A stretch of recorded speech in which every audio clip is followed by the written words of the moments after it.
Hello student, I am your chemistry faculty. आज मैं आपको 11th क्लास का सेकंड चैप्टर एटॉमिक स्ट्रक्चर पढ़ाने जा रहा हूँ। तो हम सबसे पहले चैप्टर का मतलब समझ लेते हैं। एटॉमिक स्ट्रक्चर मतलब होता क्या है। हमें नाम से पता पड़ रहा है बच्चों, यहाँ पे हमें एटम के स्ट्रक्चर से डील करना है। तो हम चैप्टर की बेसिक डेफिनेशन के बारे में बात करें तो हम इस चैप्टर की बेसिक डेफिनेशन क्या बोल सकते हैं बच्चों। आप लिखना स्टार्ट करें। It is a branch of physical chemistry which deals with structure of atom is known as atomic structure. क्या है इसका मतलब कि एक एटॉमिक स्ट्रक्चर फिजिकल केमिस्ट्री की एक ब्रांच है। इसके अंदर हमें क्या पढ़ना है, एटम के स्ट्रक्चर के बारे में पढ़ना है। तो बच्चों हम यहाँ पर कुछ सब टॉपिक्स के बारे में बात करें तो सबसे पहले हम इस चैप्टर में discovery of electron, proton, neutron किस तरह से आए उसके बारे में बात करेंगे। उसके बाद हम कुछ एटम के अर्लीस्ट मॉडल पर डिस्कशन करेंगे। सबसे पहला जो मॉडल आया था वो डाल्टन एटॉमिक मॉडल था, उसको डीएटी भी बोलते हैं। और कुछ उसके बाद अलग अलग मॉडल आए, उनका नाम कुछ इस तरह से था: Thomson model, Rutherford, then Bohr model, then wave mechanical model. उसके बाद हम कुछ ड्यूअल नेचर ऑफ लाइट के बारे में बात करेंगे। उसके बाद हम photo electric effect, then next thing is dual nature of matter जो डी ब्रॉगली ने दिए थे। उसके बाद हम हाइजेनबर्ग अनसर्टेनिटी प्रिंसिपल पर बात करेंगे। उसके बाद हम क्वांटम नंबर पर डिस्कशन करेंगे। तो बच्चों एटम की कहानी तो बहुत पुरानी है। जो सबसे पहले एटम की कहानी किसने बताई थी, 400 BC वो इंडियन गुरुज थे। उन्होंने एटम के बारे में बताया था कि वहीं पे उस वक्त खोज हो चुकी थी। बट कुछ धर्म गुरुज लोग वगैरह थे, जो गुरुज लोग, उन्होंने क्या बोला कि हम तो पंचतंत्र से बने हुए हैं। किससे बने हुए हैं? पंचतंत्रों से बने हुए हैं। तो वो सारी बात इधर उधर मिसकंसेप्ट हो गई। वो सब अपने समाज में चले गए, कास्ट रिलीजन वगैरह में बात करने लग गए। तो उसके बाद एटम की कहानी उधर से ख़त्म हो गई। उसके बाद बच्चों जो सबसे पहले साइंटिस्ट आए, आप साइंटिस्ट ना बोल को उनको केमिस्ट बोलो। जो सबसे पहले जो साइंटिस्ट आए थे उनका नाम क्या था? डाल्टन एटॉमिक और जॉन डाल्टन। तो जॉन डाल्टन कौन थे? वो एक ब्रिटिश केमिस्ट थे। उन्होंने 1800 सेंचुरी में एटम के रिगार्डिंग एक प्रिसाइज डेफिनेशन दी। उस प्रिसाइज डेफिनेशन में उन्होंने क्या बोला? That matter is made up of extremely minute particle. Matter किससे मिलके बना हुआ है?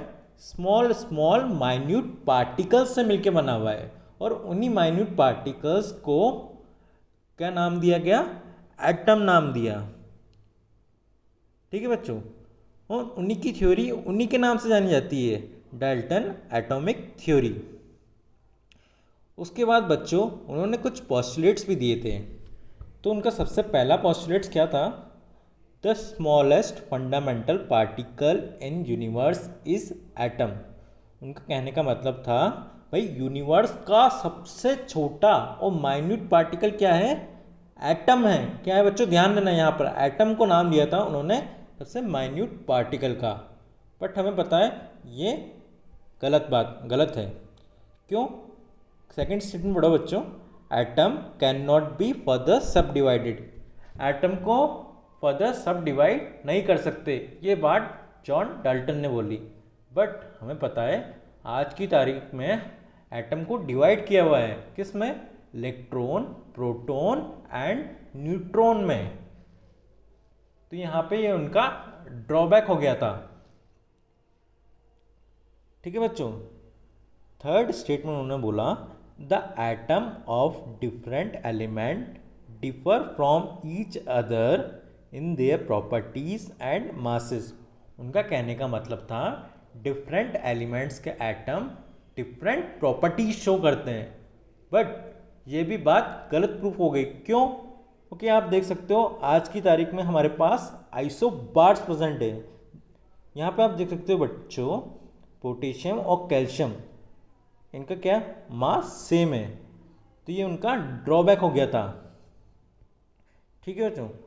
फोर्थ स्टेटमेंट उन्होंने बोली the atom of same element are identical in all aspects.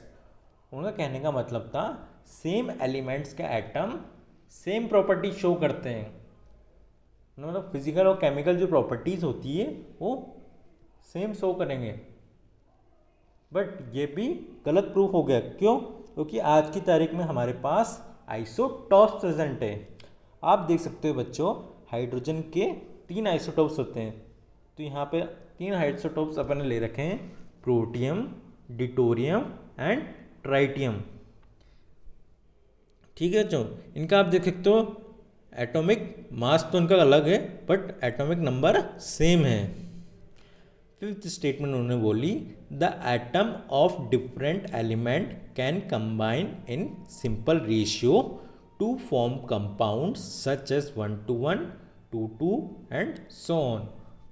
उनका कहने का मतलब था जब एलिमेंट्स कंबाइन होते हैं तो 1:1 और 2:2 की फॉर्म में कंबाइन होते हैं और क्या बनाते हैं, कंपाउंड बनाते हैं, और वो कंपाउंड सिंपल रेशियो में प्रेजेंट होते हैं। ये बात सही थी, बट आप देख सकते हो आज की तारीख में कुछ सर्टेन ऑर्गेनिक कंपाउंड्स हैं जो हम ऑर्गेनिक केमिस्ट्री में पढ़ते हैं, जैसे कि प्रोटीन एंड स्टार्च, वो सिंपल रेशियो में प्रेजेंट नहीं होते हैं। तो यहाँ पर ये भी बात उनकी एक तरह से गलत प्रूफ हो गई थी। सिक्स्थ स्टेटमेंट उन्होंने बोली atom can neither be created nor be destroyed. But ये बात भी रॉन्ग प्रूफ हो गई। क्यों? क्योंकि एटम को तो हम वैसे भी क्रिएट कर सकते हैं। हम रेडियो एक्टिविटी एलिमेंट्स जो होते हैं उनको एक्टिवेट करते हैं तो हमारे पास क्या बन जाता है, एटम क्रिएट हो जाता है। Thank you students for watching video. अगर आपको अच्छा लगा हो तो आप इसमें प्लीज़ लाइक करें एंड शेयर करें और अपने दोस्तों से भी शेयर करें। Thank you.